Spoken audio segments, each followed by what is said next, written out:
Good morning, everybody. What a beautiful day, lovely day. I'm going to start with a Google statistic as the sun's out. A Google search statistics. The UK searches for the weather 57% more than any other country in the world. There's a surprise. I'll follow up with another one. The UK searches for tea 33% more than any other country in the world. There you go. I thought I'd start off with a couple of statistics. So Mike Wyatt. I work for Google. Been at Google 5 years on Friday. Somebody reminded me. I don't know how that happened. And I look after something called Chrome for the Enterprise. Who's heard of Chrome? Oh, okay. You got half an hour back. No, I'm joking. Good. So here to talk about more specifically something called Frontline Workers and how we at Google are trying to transform. We're on a mission to transform the end user devices for frontline workers across the globe. I have a team of salespeople, CEs, marketing, channel, and two of them are with us today. So Lyndon and Matt back of the room. If I haven't done a good presentation today and I haven't covered everything, then go and talk to them because they're much better than I am. So good. Things are moving quite quickly in technology, aren't we? I love this slide. I'm 54 this year, and it's quite remarkable just how technology is just absolutely everywhere. And not only that, it's quite interesting how technology has changed the way we do things and the perception around things. So, for example, listening to music is a great one.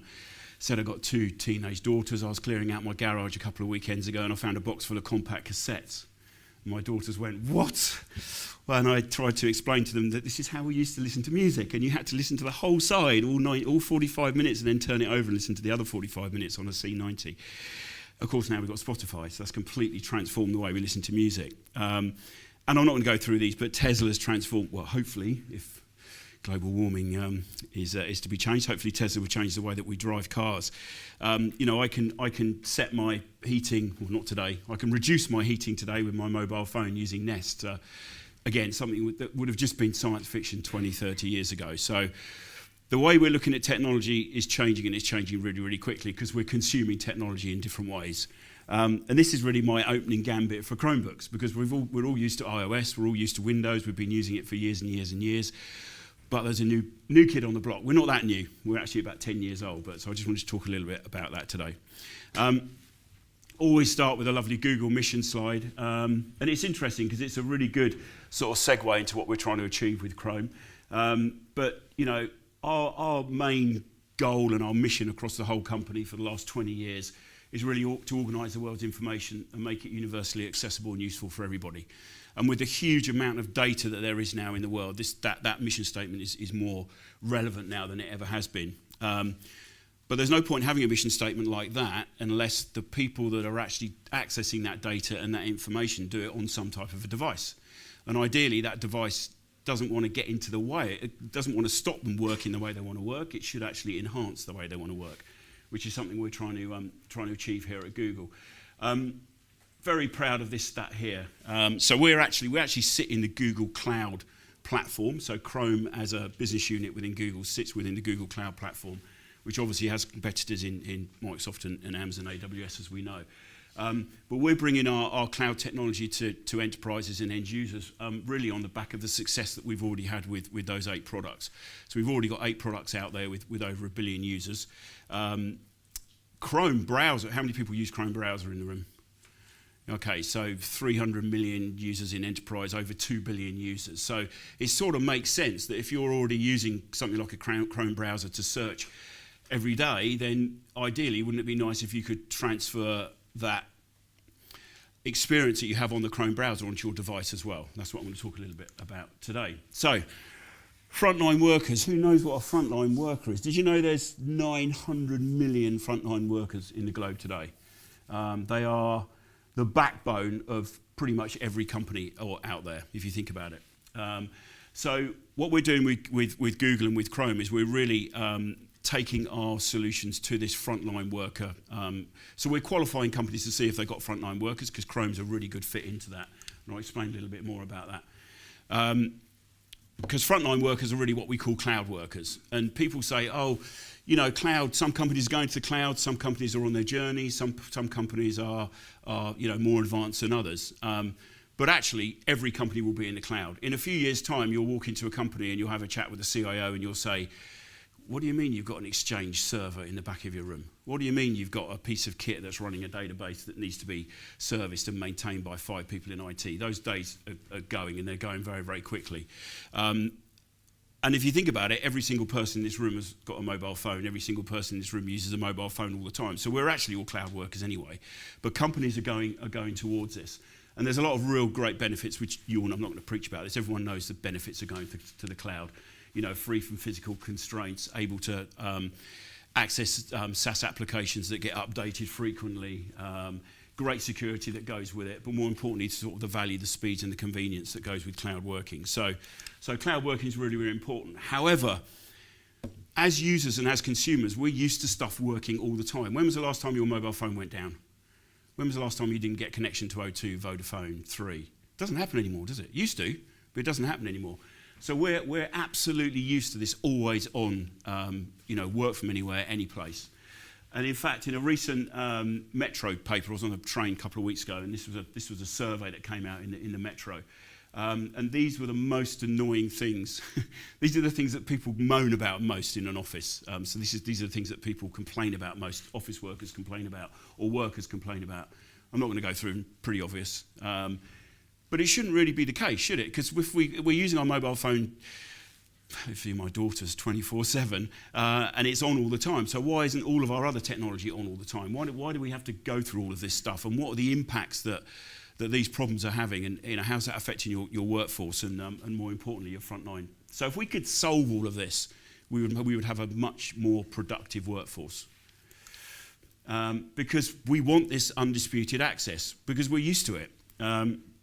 And in fact, this is a survey that we did, a Forrester survey that we did, and 78%, this was the highest stat out of the survey, so 78% of people said they want undisrupted access, and 78% of people said that actually if you could fix problems when I have them without changing my productivity and without me having to give my machine to someone in IT for a couple of hours to mend it, that would be the most important thing to make me more productive and better in my job.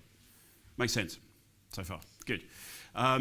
Because it's not where you work, it's actually how you work. Because we can work anywhere now. I mean, I remember 25 years ago, a bit less than that, I remember working for a company called Wireless Knowledge, and the product, I was the first sales guy in Europe selling something called wireless email, called WAP. Anyone remember WAP? When you actually had 173 characters on your phone. And I remember walking into my first prospect, and he just looked at me like, what?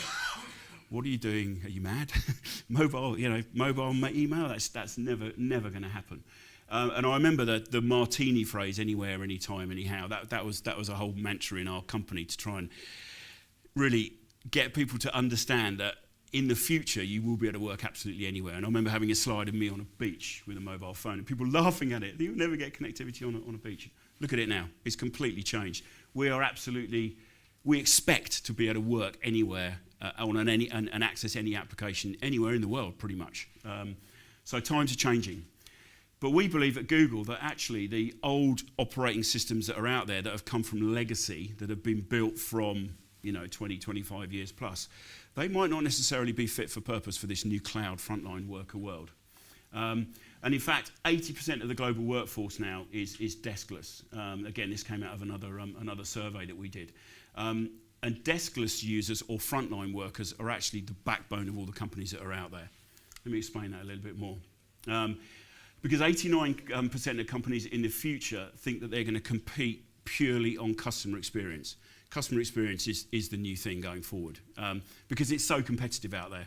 Look at the growth of Amazon. The reason why Amazon is so successful, there are lots of reasons. The main reason why Amazon is so successful is their customer experience is just absolutely stellar. You can order something now, and it's probably going to be at home when you get home. And you know that if it's not the right product, you just do one transaction to the company, and then you're going to get that return, and there's going to be no questions. Can you imagine what that used to be like 10 years ago, trying to return something? It was a complete nightmare. So customer experience is really, really important. And customers who have the best experiences, funnily enough, spend on average 140 to 145% more with that company. But the frontline workers are the workers out there that are promoting your customer experience, unless it's obviously a web-driven service. They're your nurses, they're your field workers, they're your salespeople, they're your technicians, they're your they're really the backbone of customer experience and your real window to your customers, if you like. However, this 800, 900 million users out there in the globe, they're actually getting left behind, because if you look at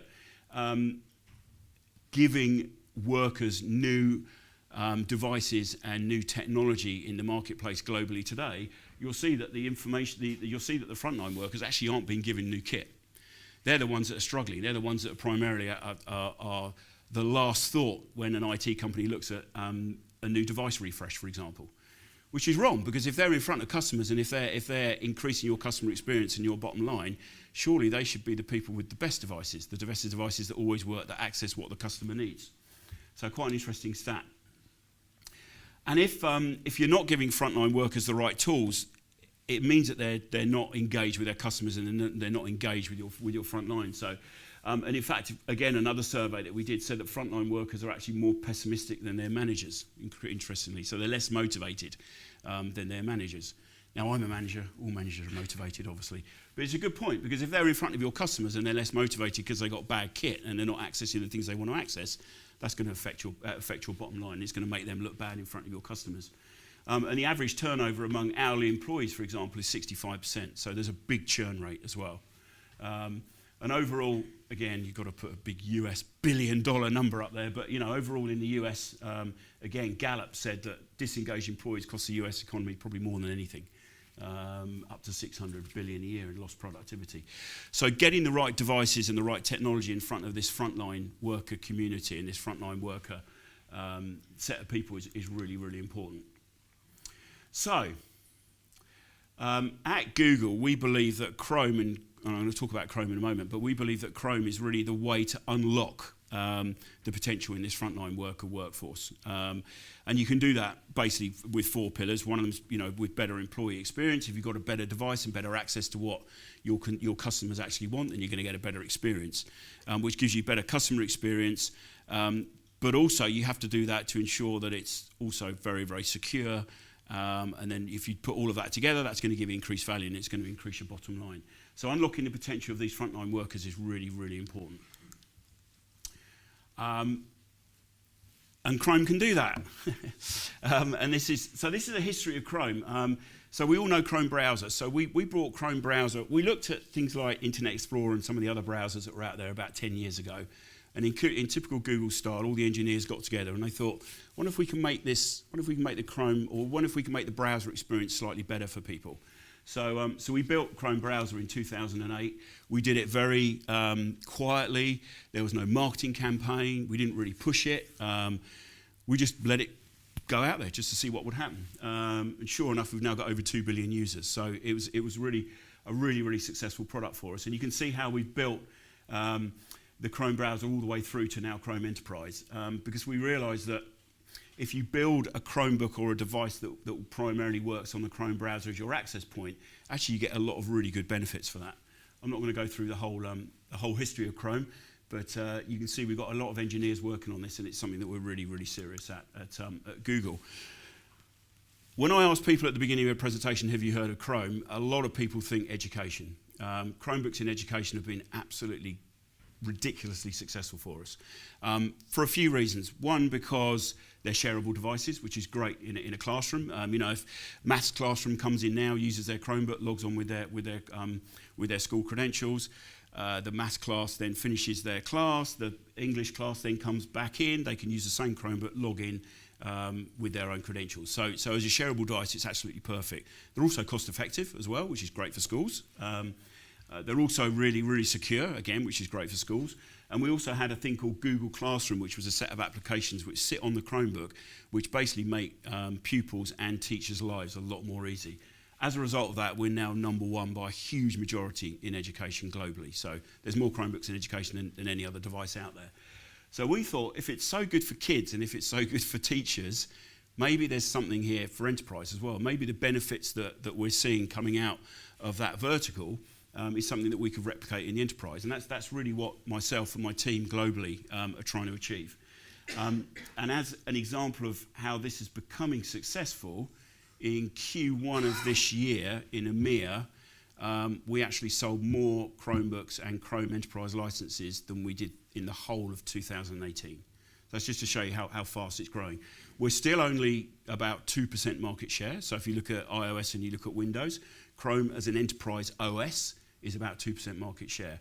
So we've got a bit of a journey to go up. And part of my job is to talk to audiences like you just to get the awareness, because people just don't understand or realise really what Google's been doing and the benefits that you can get from Chrome.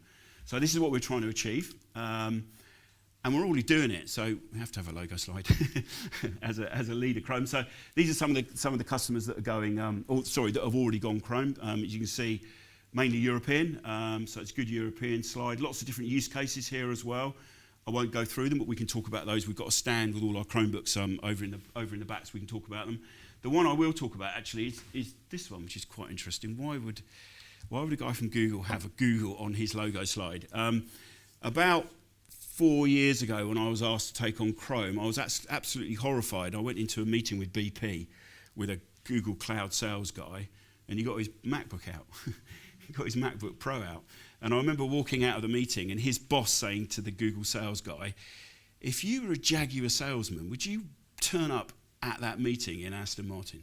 You probably wouldn't. So why have you turned up with an Apple Mac? Which is a good, really, really good comment, because he shouldn't, because we should really be, extolling the virtues of our own product. So what we've been doing over the last couple of years is we've been on a mission within Google to get people off of Macs and off of Windows machines and onto Chromebooks. I'm being honest, because most people think, well, if you work for Google, everybody should be using Chromebooks, but they don't. They do now, we're getting there, but what's been really interesting about that is we've probably learnt more about that rollout within Google as to why people don't take Chrome than we have from any customer that we've worked with, because Googlers are quite honest. So we've learnt a lot from that, and we've actually got a whole deck where we can show the benefits that we've got from that Google rollout. So Chrome Enterprise. So let me explain a little bit about Chrome Enterprise. So we have a Chromebook, we have a whole set of devices, which I'll show you in a moment, supported by 7 OEMs now. So there's actually 7 global OEMs building Chromebooks for us, which a lot of people don't know. And then we have a management tool. So we have a yearly or a perpetual license, which is a Chrome Enterprise license, which allows you to manage Chromebooks in the field. That's all you need for Chrome. You don't need any antivirus, you don't need any SCCM, you don't need any back-end servers, you don't need anything else. All you need is a set of Chromebooks and a Chrome Enterprise license. And for frontline workers, basically it gives you continual access to information, a really fast, familiar interface, and it gives you a whole set of devices. And I'm going to run through that in a moment. I'm going to run through some of these pillars in a bit more detail as well. What I mean by fast and familiar devices is, they are laptops, they are clamshells, they are tablets. So they're things that people are used to using anyway. So we haven't tried to reinvent the wheel there. What I mean by fast is they boot up in 6 to 8 seconds. So there's no boot up time. They get faster the more you use them. I'll say that again. They get faster the more you use them. So it's not... which is a new concept for a lot of people, because if you use a Windows machine, actually that's completely the opposite. They are getting better, of course they're getting a lot better, but that's quite an unfamiliar territory to some people.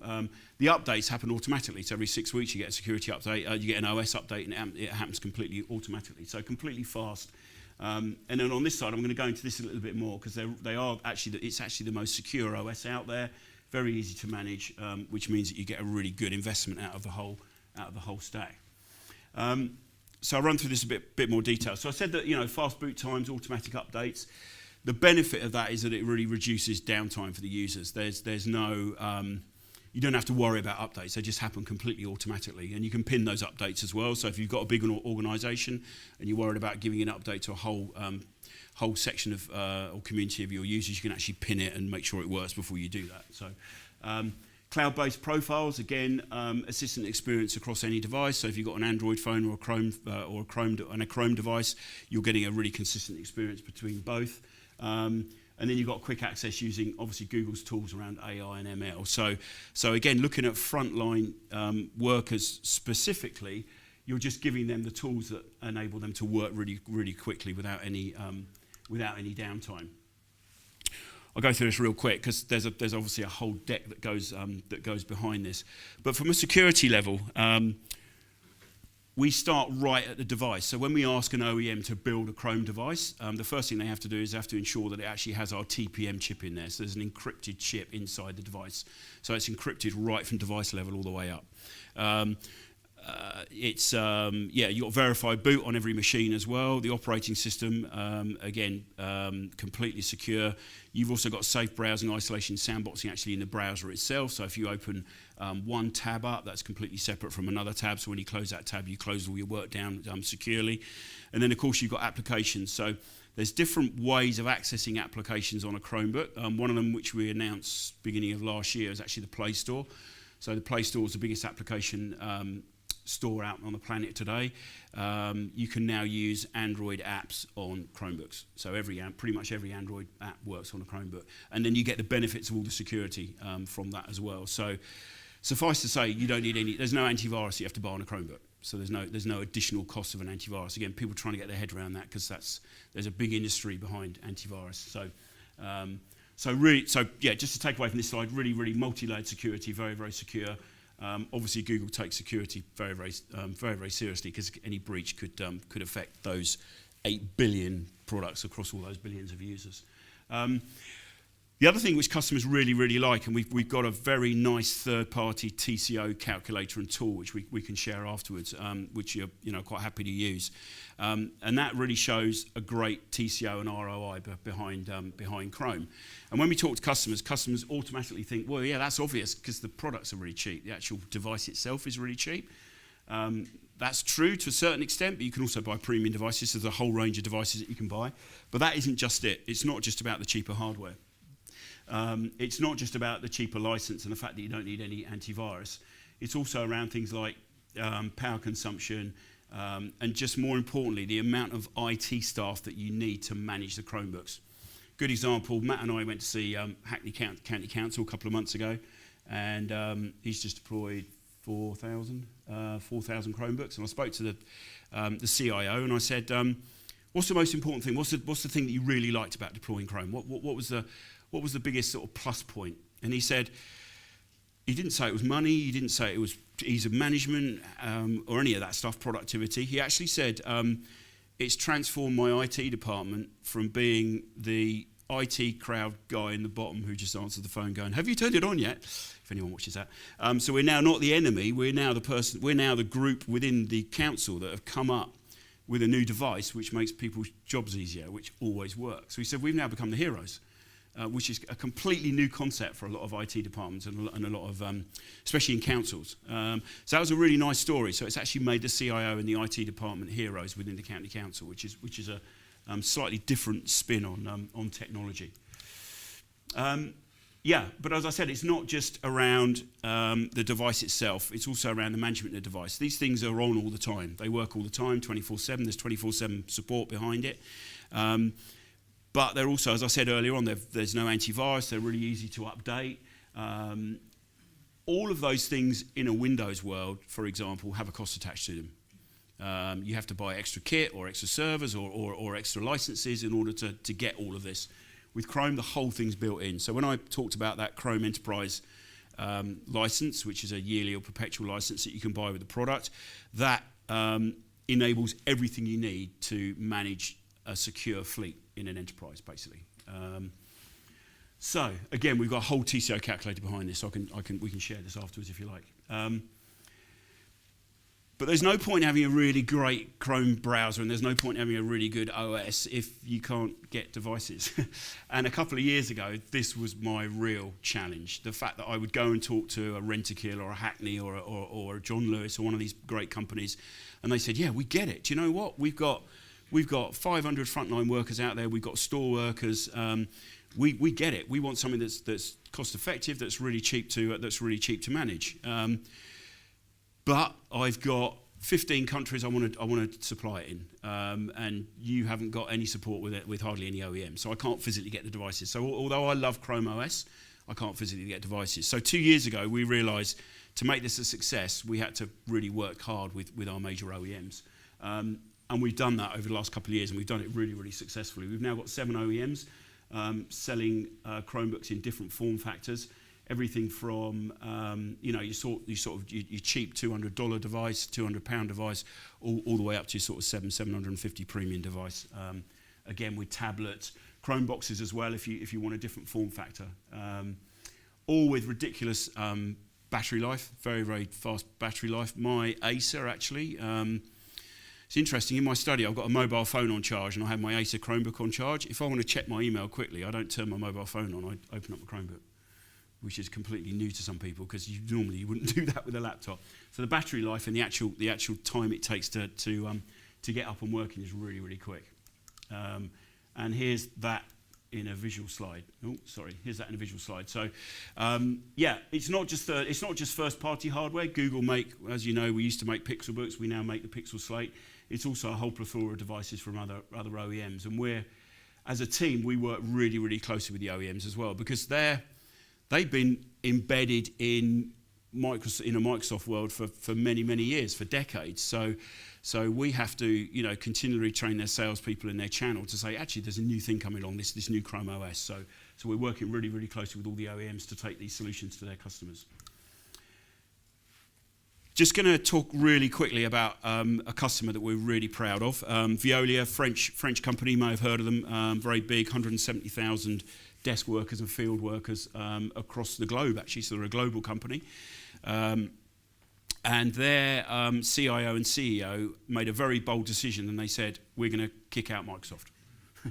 We're going to create this thing called Satuad, which is secure anytime, anywhere, any device. We're going to use G Suite, which is Google's set of collaboration tools. And if we're using G Suite and we're going completely in the cloud and we're getting all the benefits of that, what device should we go with it? Should we go with a Microsoft Surface, for example? Should we go with an iPad Pro? Should we go with a MacBook Pro? And they looked at Chromebooks and they said, you know what? We're going to go fully in with Google. And as a result, they are on a mission over the next 18 months. They've deployed about 10,000 now. They're on a mission to deploy about 120,000 Chromebooks across their whole organisation.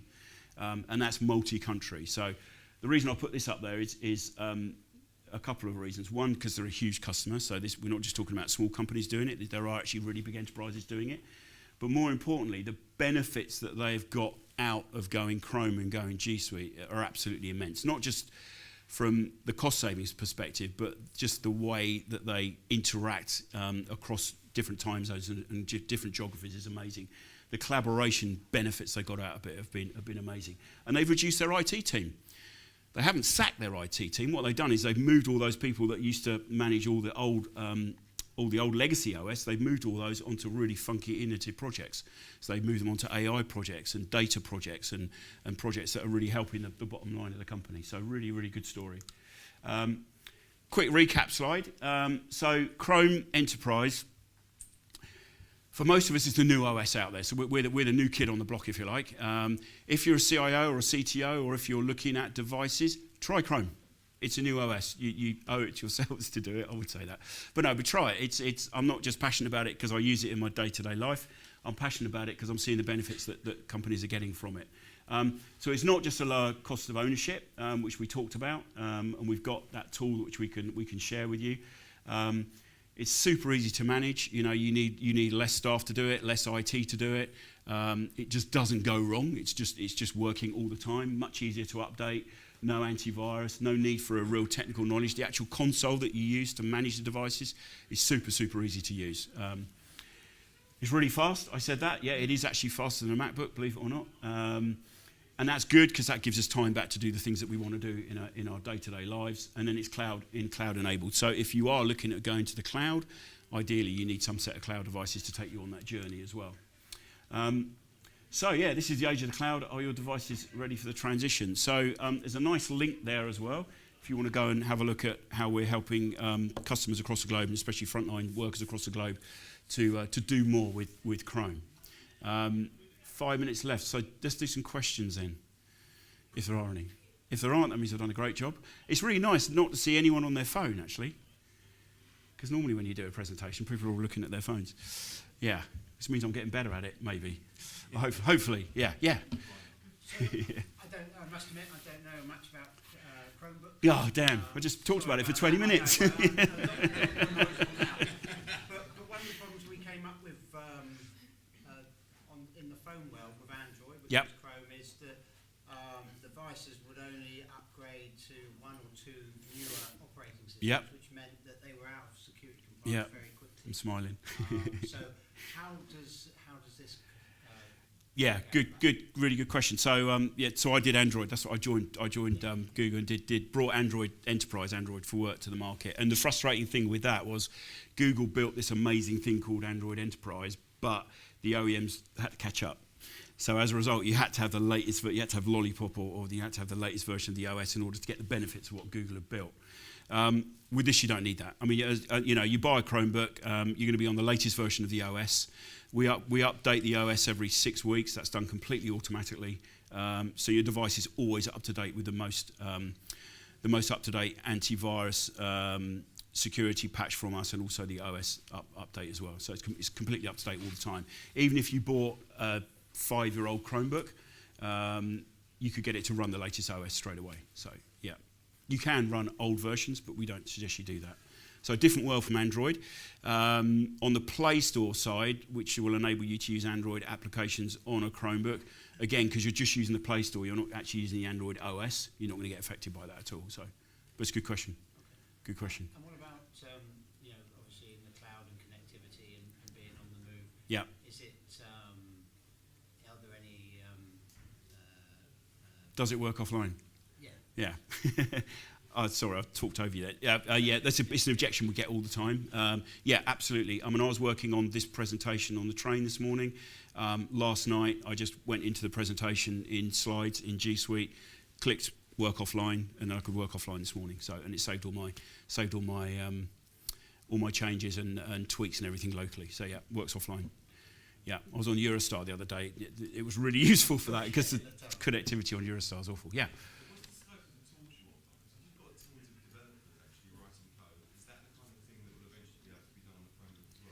Yeah, good question. So we launched Linux. How long ago was that? 6 months ago. So absolutely, Google sort of likes building stuff for developers because there's so many engineers, obviously, and that's in our DNA.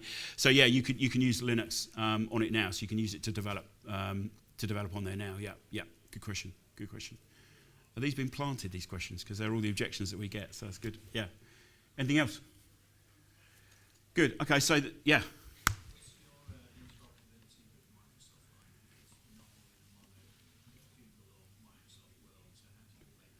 Yeah.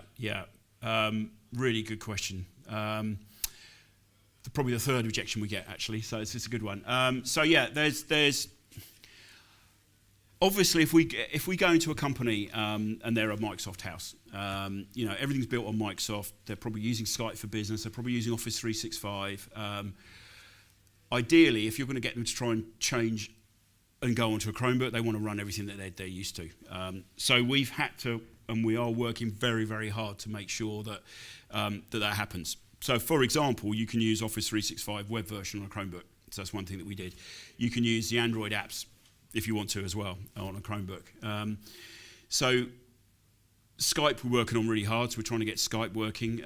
You can use it with Citrix, works really well with Citrix, works really well with VMware. So as long as you haven't got really old legacy applications, then we should be okay. But it's something we challenge with. And the frontline worker use case, actually most of those workers are using one or two apps, maybe not Windows, maybe Windows. So you can now understand our strategy is let's get the frontline worker, let's get those 800 million or a percentage of those first. But while we're doing that, let's work on the really hard, larger enterprise corporate customers with their Windows estate.